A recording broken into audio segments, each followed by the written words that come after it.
ketika orang-orang jahiliyah kemudian diturunkan Al-Quran kepada mereka, mereka pelajari dan terapkan dalam kehidupannya, maka muncullah kemudian keterangan bahwa mereka telah keluar dari kegelapan menuju terang benderang. Minadh-dhulumati ilan nur. Siapa yang punya kehendak dhulumat wan nur? Allah. Karena itu Allah menyebutkan di Quran surah kedua Al-Baqarah ayat 257. Ya, paling kanan sebelah atas. Lihat kalimatnya. Allahu waliyul ladzina amanu yukhrijuhum minadh-dhulumati ilan nur. Allah akan jadi wali, pemerhati.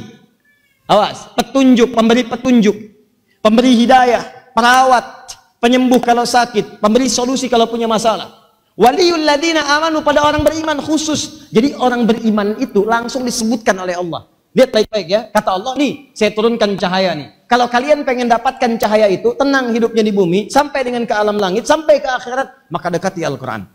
Kalau kalian cuma pengen di bumi saja, nggak pikir sampai dengan ke akhirat, nggak mau beriman, dengan itu pun kalau kalian ngambil dari Al-Quran, akan dapatkan cahaya dari situ. Cuma sampai di bumi aja, ke akhirat tidak, ke alam kubur tidak. Tapi khusus untuk orang beriman, tidak ada pilihan yang lain.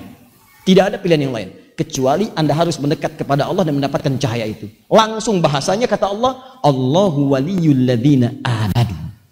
Allah akan jadi wali bagi orang-orang beriman. Maksud di situ adalah, awas, yang memberikan bimbingan, yang memberikan pengawasan, yang memimpin kehidupan orang beriman. Dia orang beriman itu, semua jalan hidupnya itu, dia ikut aturan Allah. Allah pimpin, Allah arahkan dia.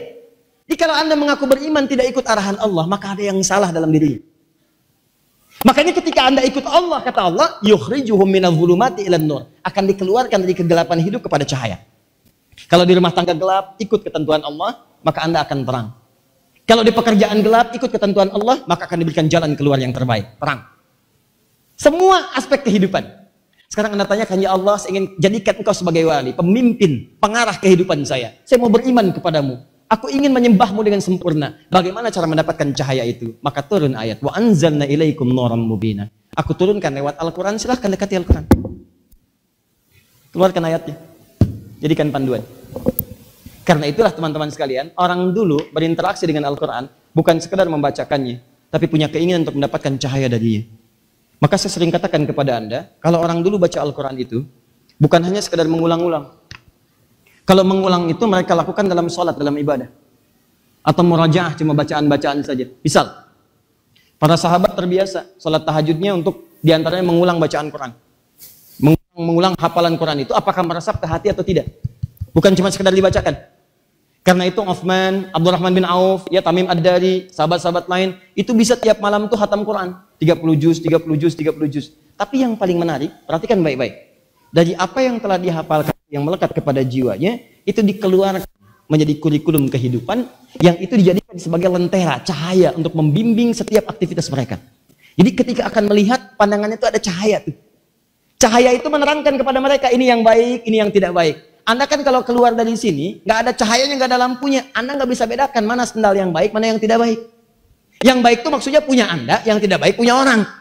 Bukan yang baik itu yang paling bagus. Ambil baiknya, tinggalkan jeleknya. Begitu keluar, ambil punya orang yang lebih baik daripada punya Anda. Bukan itu maksudnya. Jadi kalau Anda tidak punya cahaya, Anda kebingungan tuh. Sama dengan begitu, kalau Anda nggak punya cahaya di mata Anda nggak bisa bedakan mana yang haram, mana yang bukan. Lihat gambar, Anda nggak bisa bedakan mana gambar haram, mana yang bukan. Kalau lisan Anda nggak ada cahaya, maka nggak ada kontrol di lisan ini. Mana yang tidak disukai oleh Allah, mana yang baik menurut Allah. Kalau lisan Anda ada cahayanya, maka yang keluar itu yang baik-baik. Otak Anda gampang milihnya, hati Anda gampang mengarahkannya. Karena hatinya punya cahaya, maka yang dikeluarkan yang baik-baik, yang tidak baik itu ditekan, nggak keluar. Kalau kaki ini punya cahaya, maka langkahnya akan baik. Nggak pernah dibawa ke tempat maksiat. Nggak peduli, mau 80 juta, mau 100 juta, mau 160 juta, nggak akan pernah melangkah. Ya. Dan begitu sadar salah, akan balik lagi untuk taubat. Ingat saya katakan, ingat kalimat saya ini. Manusia kalau salah, apapun kesalahan Anda, dia punya peluang untuk membuktikan diri sebagai manusia dengan sifat kemanusiaannya. Apa itu? Tobat.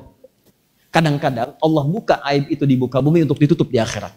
Maka ketika itu dibuka, segera sesali. Tobat. Dan kalau tahu Anda bahwa ada orang-orang salah, bantu, bukan diekspos kesalahannya. Apa yang mau Anda cari? Membantu dia untuk berubah, atau Anda ingin menjerumuskan dia kepada titik yang paling dalam? Dan apa keuntungan bagi Anda? Cuman senang aja. Dibicarakan dan sebagainya. Bikin parodi ini dan itu. Nggak ada fungsinya. Lebih baik Anda arahkan pada kebaikan, doakan dengan baik, tunjukkan pada jalan yang benar. Ketika dia bertobat, Anda mendapatkan bagian pahalanya tanpa dikurangi sedikit pun. Itu lebih besar daripada ukuran dunia.